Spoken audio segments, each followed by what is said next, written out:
everybody. This is week 4 video discussion and it talks about listening. The first question is, what makes the task of listening difficult?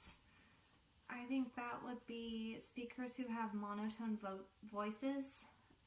When I say that, I refer to the movie Ferris Bueller's Day Off, when he was sitting in the classroom and the teacher keeps repeating his name over and over again because he's zoned out.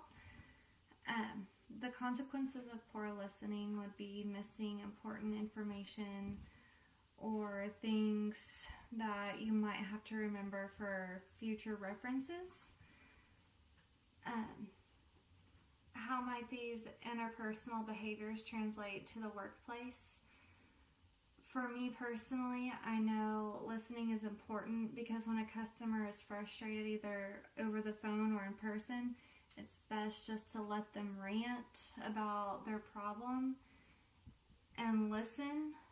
And at the end, you can give advice to help the situation, and normally you can diffuse it pretty quickly, and they're a lot happier in the end instead of just closing out their account, trying to argue with them. It's not worth it.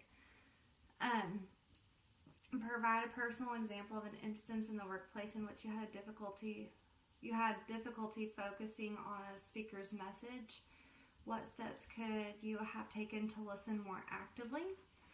So for that question, I go back to the example of when I was going through eye therapy. In my earlier years of school, I would have a hard time paying attention in class. And so my eye therapist would recommend that I doodle. And what doodling does is it helps you focus a little more in class, in meetings, even in church.